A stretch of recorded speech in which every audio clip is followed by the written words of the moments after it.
Interpretação do Evangelho segundo Mateus, capítulo 13. O Evangelho redivivo. Naquele dia, saindo Jesus de casa, sentou-se junto ao mar. No simbolismo esotérico, o mar representa o mundo de desejos, ou astral, e também o corpo de desejos do homem, constituído de forças daquele mundo. É sobre o mundo de desejos que atuam as forças regeneradoras de Cristo, isto é, nas três regiões superiores da vida anímica, da luz anímica e do poder anímico, assim como é sobre as correntes mais elevadas do corpo de desejos do homem, que se manifesta a influência salvadora do Cristo interno. Para que o homem se torne consciente dessa influência superior e possa orientar-se por meio dela, é preciso que eleve a sua consciência acima das correntes do corpo de desejos, que se liberte das suas ilusões, dos seus encantos, das suas falsas luzes, dos seus egoísmos, da sua astúcia e da sua animalidade. Libertar a consciência da terrível dominação das forças do corpo de desejos é o mais importante passo, indispensável, porque sem essa libertação da consciência, não será possível elevá-la e pô-la em contato com as forças salvadoras do espírito interno.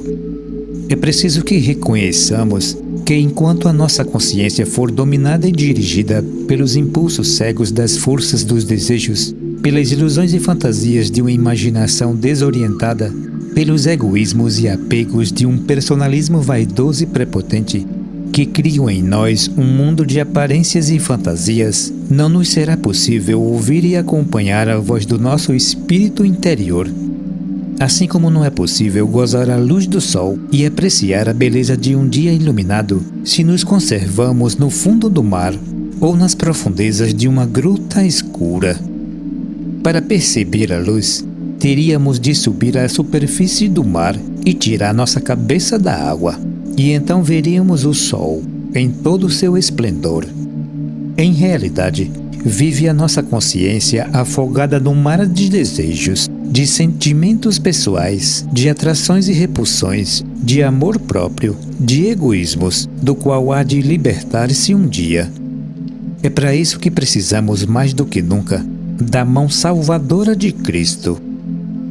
Muitas coisas lhes falou em parábolas, dizendo: o semeador saiu a semear. Por força das condições da evolução, do estado mental do homem, da sua incapacidade de raciocinar abstratamente, foram os ensinos cristãos apresentados em símbolos e parábolas. Havia também, como ainda hoje, a quase impossibilidade de se expor às questões da vida espiritual em termos da nossa pobre linguagem humana. Não há termos nas línguas terrestres que possam expressar os conceitos superiores, e todo o esforço nesse sentido tem causado mais confusão do que compreensão. E nas línguas modernas, essa dificuldade é ainda maior. O ocultismo e o esoterismo adotaram uma linguagem simbólica, baseada em figuras, capazes de despertar no investigador as ideias superiores que de outra forma seriam impossíveis de se apresentar. Por outro lado, procurava-se ocultar e preservar os ensinos espirituais em épocas passadas, em que a apresentação de ensinos diferentes das tradições e costumes era considerada crime. Durante séculos, os próprios ensinos cristãos foram considerados perigosos à sociedade, que se intitulava cristã, e só a posse de uma Bíblia ou do Evangelho era motivo de condenação. Cristo e os cristãos primitivos, autores dos Evangelhos, bem sabiam que a única forma de preservar os seus ensinos e garantir a sua perpetuidade era apresentá-los de uma forma simbólica. Todo o Evangelho não é mais do que um maravilhoso símbolo, e a compreensão completa desse símbolo é a chave dos mistérios do cristianismo e a porta para a realização. Vê-se, pois, que a interpretação literal e materialista, mesmo com bases no moral utilitária, tal como é feita pelas seitas cristãs de hoje, não pode produzir outros resultados senão a confusão, a desarmonia e a dúvida.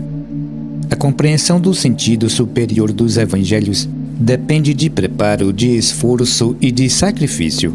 Depende de um estado de alma especial, que só pode estabelecer-se por um método de vida prática, ou melhor, por um trabalho de preparação.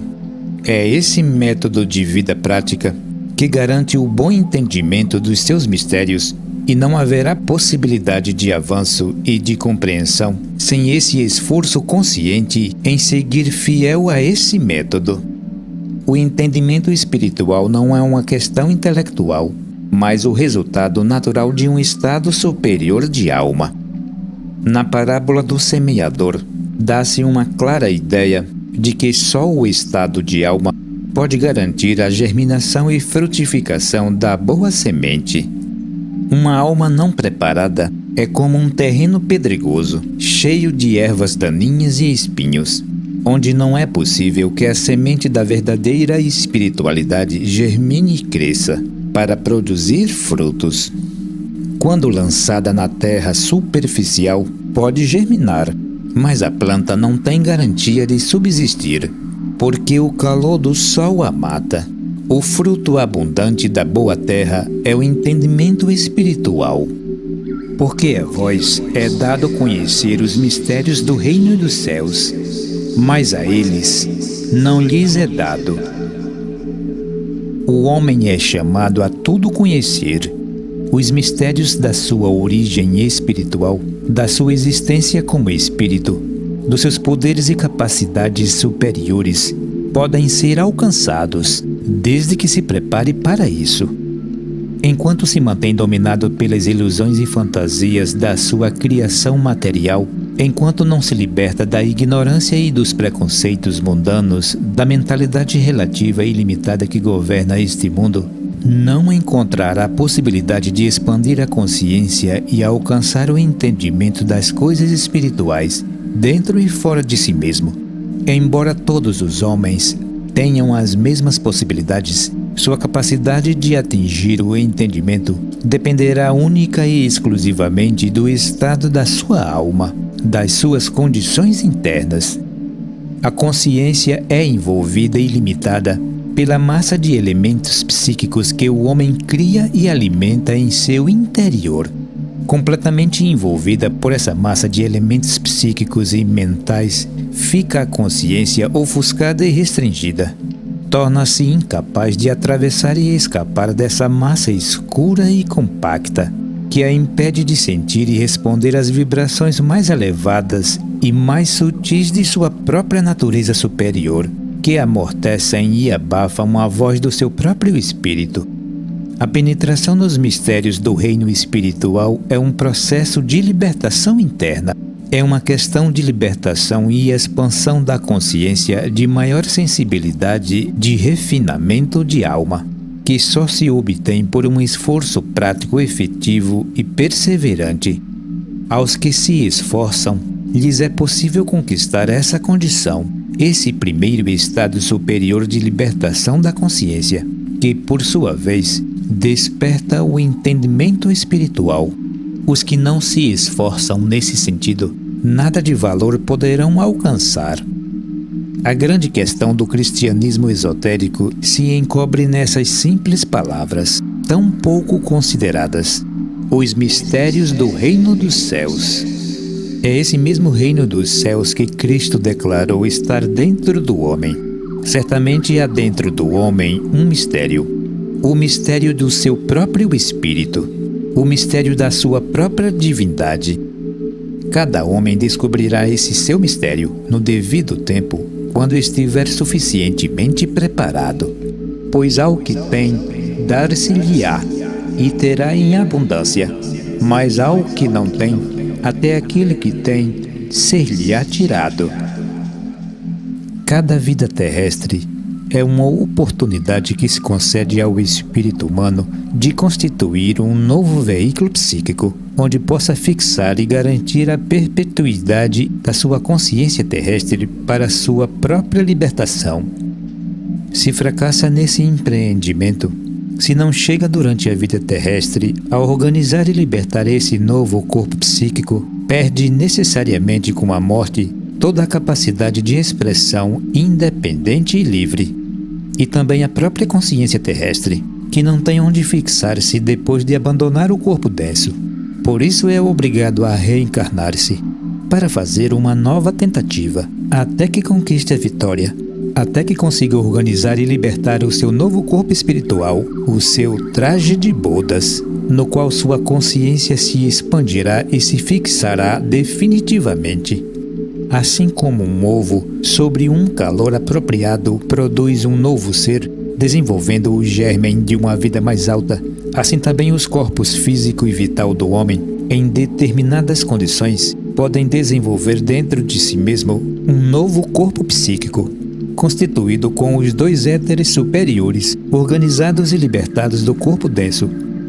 Em condições especiais, esse corpo psíquico pode formar-se como o pinto se forma dentro do ovo, e ao seu devido tempo é desligado da constituição física que o retém, para iniciar uma vida livre e independente.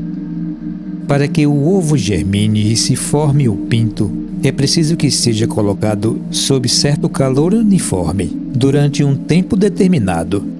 A germinação, organização e libertação do corpo psíquico depende de uma condição semelhante. Depende do calor do amor verdadeiro, por todos e por tudo. Tanto o frio excessivo da indiferença como o calor excessivo da paixão destruiriam o germe da espiritualidade humana. Costuma-se falar no calor do amor, porque há realmente uma elevação de temperatura quando se ama. Quando o amor é altruísta, generoso, desinteressado, pode realizar algo superior.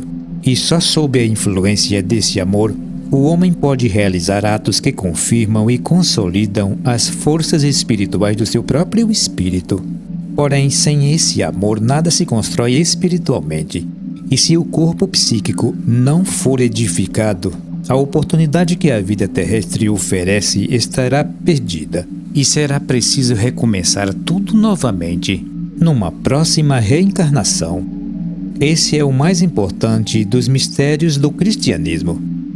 Ao que tiver esse corpo psíquico organizado e libertado, dar-lhe-se-á todas as oportunidades superiores e terá todos os bens espirituais.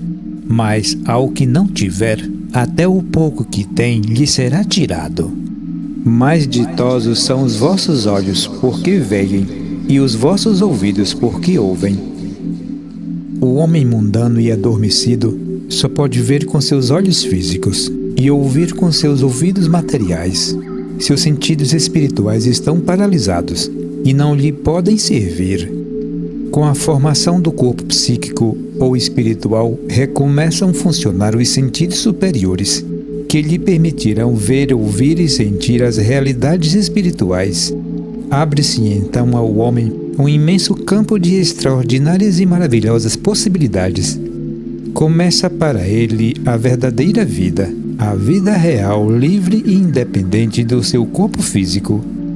Inicie-se então o seu trabalho superior, em benefício da humanidade e dos seus irmãos cegos e inconscientes, sob a direção direta de Cristo, o Salvador do mundo.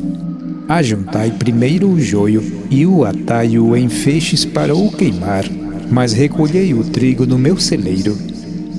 Nessa curiosa parábola do trigo e do joio, semeados no mesmo terreno, confirma Cristo o método de purificação da alma humana após a morte, tão claramente exposto pela filosofia rosacruciana. O terreno em que se plantou boas e más sementes é a alma humana. Enquanto o homem é consciente do bem e se esforça para agir de maneira melhor, semeia em sua alma, ou melhor, grava nos registros do seu éter refletor as impressões melhores, simbolizadas pelo trigo. Mas, quando a consciência adormece e se abandona, os impulsos inferiores do seu corpo de desejos forçam-no a atos injustos e maus, que também são registrados no mesmo éter refletor. Depois da morte, entram esses registros a produzir seus frutos, mas primeiramente se consome as gravações inferiores, na passagem do espírito pelas regiões mais baixas do mundo de desejos. Primeiramente se juntam e se queimam os feixes de joio, depois se recolhe o trigo, que representa os resultados melhores dos atos bons, nobres, altruístas e generosos. Compreenda-se, entretanto, que o fruto que se aproveita é apenas a experiência, que permitirá ao espírito maior possibilidade de vitória na próxima vida terrestre. Dessa forma, nenhuma vida é perdida em realidade, porque sempre se conquista maior experiência e, portanto, maiores possibilidades de sucesso futuro. Se fracassaremos os intentos superiores do espírito nesta vida, se não consegue orientar a sua consciência terrestre para a organização do seu corpo psíquico, se falha novamente, ao menos conseguirá uma dose maior de experiência, que lhe facilitará mais na próxima oportunidade. O reino dos céus é semelhante a um grão de mostarda, que um homem tomou e plantou no seu campo. O mais precioso elemento que o homem pode semear em seu campo é a fé. Confirmada por atos, constitui a semente que, por menos que seja, sempre produz resultados maravilhosos. A fé pode ser cega e ignorante, mas se for confirmada por atos, será sempre uma semente preciosa, que com o tempo levará o homem à fé inteligente, baseada no entendimento. Assim caminham aqueles que não tiveram oportunidade de conhecer as leis da vida superior, mas procuram expressar e confirmar sua fé por atos. Mas seguramente caminham aqueles que, por seu esforço inteligente, procuram compreender as bases da verdadeira espiritualidade e plantam a semente de uma fé inteligente e consciente. O reino dos céus é semelhante ao fermento. O entendimento espiritual, como um fermento da alma, pode, em pouco tempo, influir poderosamente sobre todos os elementos da alma humana, modificá-los e prepará-los para que se tornem aproveitáveis e completamente assimilados como alimentos sãos e nutritivos. Assim como a massa da farinha se torna melhor pão quando é levedada, assim os elementos absorvidos pela alma tornam-se preciosos alimentos psíquicos quando recebem o fermento do entendimento espiritual.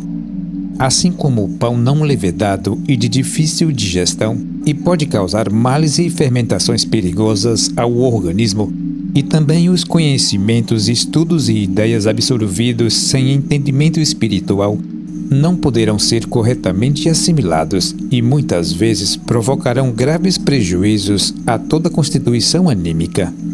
Os alimentos da alma hão de ser levedados, isto é, preparados devidamente pelo entendimento espiritual, para que sejam benefícios e úteis.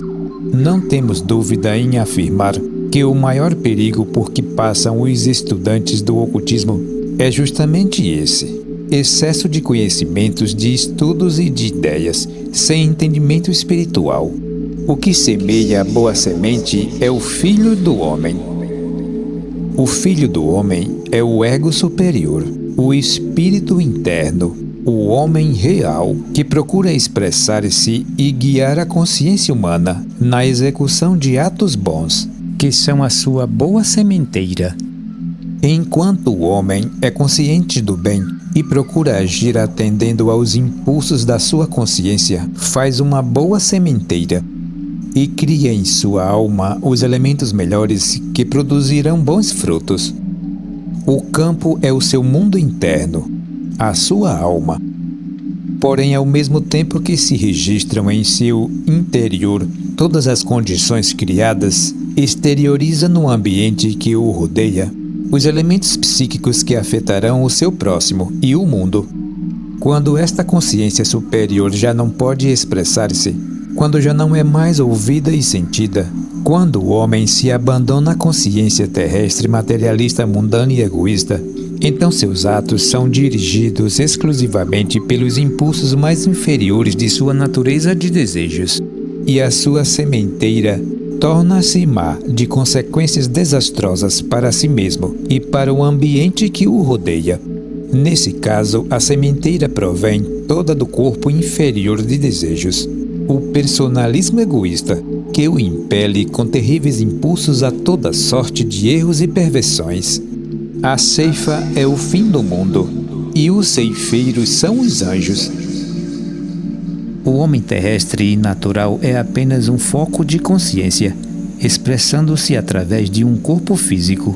É apenas um reflexo do espírito humano, do homem real, refletido no corpo denso. Mas quando o espelho se quebra e se destrói, desaparece o reflexo. A consciência terrestre deixa de existir. Para a consciência terrestre representa realmente o fim do mundo, e a seguir começa a colheita final, que é realizada pelos anjos, as forças superiores e inteligentes da natureza. Quem entra em julgamento não é realmente a consciência terrestre, é o ego superior, o próprio espírito humano, que deve responder pelos registros da vida passada do homem que ele criou. Sobre os registros guardados se processa o julgamento, ou melhor, a revisão de tudo quanto foi gravado e transferido do éter refletor para o corpo de desejos no processo da morte. Os registros inferiores são revisados em primeiro lugar e sentidos profundamente pelo espírito humano, que deles extrai uma dose correspondente de experiência, sempre preciosa, que lhe aumentará a capacidade de resistência ao mal na próxima vida. Abandonando esse corpo de pecado, a parte inferior do corpo de desejos, depois dessa primeira parte da revisão, encontra-se o espírito humano no plano superior do mundo de desejos, onde revisa e aproveita todos os registros melhores, consolidando suas experiências no bem. Chamamos a essa região o primeiro céu. Terminada essa segunda revisão, abandona o espírito o corpo superior de desejos e penetra no mundo mental concreto, o segundo céu, onde reforça e consolida suas mais altas aspirações e criações mentais. Daí passa ao terceiro céu e já nada mais guarda das impressões da vida terrestre. Já não é mais um homem, volta a ser um ser divino, um espírito, inteiramente sujeito às leis espirituais e às inteligências superiores que dirigem a evolução. Já não é livre e independente, já não pode agir por sua conta. Continua, entretanto, ligado ao destino criado em suas vidas terrestres e por ele será atraído ao mundo físico para uma nova encarnação, quando os senhores do destino julgarem oportuno e conveniente. O reino dos céus é semelhante a um tesouro que, oculto no campo, foi achado e escondido por um homem, o qual, movido de gozo, vendeu tudo o que possuía e comprou aquele campo. O eu superior é o tesouro, é achado no íntimo da alma humana, por todo aquele que se esforça, que estuda, que trabalha e investiga. Mas só o entendimento pode auxiliar e encontrar esse tesouro. O campo não pertence ao investigador, porque, em realidade, no início, a consciência ainda não é dona da sua natureza, não pode dominá-la. Para conquistá-la, tem de pagar o seu preço, deve vender tudo o que tem, para poder comprar o terreno e o tesouro que contém. Vender tudo o que tem é transformar em valores reais todas as qualidades e capacidades e oferecê-las em troca de todo o campo da alma. É conquistar com todas as forças acumuladas e concentradas o direito de posse absoluta de toda a sua natureza, para poder aproveitar-se do tesouro espiritual que descobriu. Mas enquanto não é senhor do terreno da sua alma, deve manter em segredo o tesouro que encontrou. O reino dos céus é também semelhante a um negociante que buscava boas pérolas e, tendo achado uma de grande valor, vendeu tudo o que possuía e a comprou. Aqui se torna mais claro o simbolismo. Assemelha-se o aspirante a um negociante que para adquirir a mais preciosa das pérolas, deve vender tudo o que possuía de valores menores. Tudo o que temos de qualidades e de capacidades custou-nos um preço, tanto mais alto quanto mais valor elas têm. Porém, a pérola mais preciosa tem um preço tão alto que exige o sacrifício de todos os bens de menor valor, de tudo o que possuímos. A vida espiritual, a consciência superior, exige o sacrifício de tudo o que consideramos importante e valioso em nossa vida. Exige o sacrifício do egoísmo e do personalismo em todos os seus aspectos. Só o sacrifício do que temos pode exaltar o que somos. Finalmente, o reino dos céus é semelhante a uma rede que foi lançada no mar e apanhou peixes de toda a espécie. Com essa última explicação, completa o Evangelho a explicação desse mistério espiritual. Cada vida humana é como uma rede lançada ao mar do mundo para colher novas experiências que os espíritos humanos aproveitam como novas experiências, novas lições preciosas. Os maus peixes são deitados fora, como os elementos inferiores formados na vida terrestre, e são abandonados à ação das forças repulsivas e dissolventes dos planos mais baixos do mundo de desejos. Por isso, todo escriba instruído no reino dos céus é semelhante a um pai de família, que no seu tesouro tira coisas novas e velhas. Aqui refere-se o Evangelho às possibilidades certamente maiores do intelectual que chega a alcançar o entendimento espiritual e pode empregar os seus conhecimentos amplamente, fazendo uso de tudo quanto tem acumulado em seu tesouro, para maior benefício daqueles que o cercam. Tornam-se um pai, um guia e orientador dos seus semelhantes. Deve-se notar que o maior desenvolvimento intelectual facilita e é indispensável a boa exposição dos ensinos espirituais. Sem um preparo suficiente, até mesmo um indivíduo espiritualmente consciente dos mistérios do cristianismo se veria limitado no ensino e transmissão do conhecimento. Sem dúvida, todos os instrutores autorizados e mestres do cristianismo, os que maiores atividades desenvolverem, contaram com uma grande base intelectual que lhes permitiu desenvolver o seu trabalho de forma eficiente e proveitosa. No mundo intelectual em que vivemos e no estado mental em que vive a grande maioria dos nossos povos ocidentais, o trabalho doutrinário tem de ser desenvolvido em bases intelectuais, porque só quando a inteligência se sente satisfeita pode o homem convencer-se da necessidade de entrar praticamente no caminho da realização. Um profeta não deixa de receber honra, senão na sua terra e na sua casa. Essa afirmação tem dois sentidos, o interior e o exterior. No sentido exterior, refere-se para a tendência natural do homem comum de nunca considerar e dar valor àqueles que conhecem muito de perto, ou aquele que está ligado por laços de família e viu crescer junto de si. Nunca pôde admitir, talvez por uma espécie de ciúme ou amor próprio, que esse seu próximo tenha algo melhor do que ele, que tenha mais direito à consideração e respeito, e assim nega-se a aceitar o ensino e conselho de um homem espiritualmente desenvolvido, com o qual tenha convivido. A história está cheia de fatos dessa espécie. Em geral, os verdadeiros espiritualistas nunca foram bem considerados e ouvidos em sua terra, pela sua família e pela sua gente. No sentido interior, essa afirmação é bem fácil de ser compreendida. Tornar-se profeta é despertar a consciência espiritual, é falar a linguagem do espírito, é capaz de perceber e ensinar a verdade. Nessas condições terá de sobrepor-se e dominar os elementos de sua natureza inferior, dos quais nunca poderá receber o menor reconhecimento, nem menor louvor.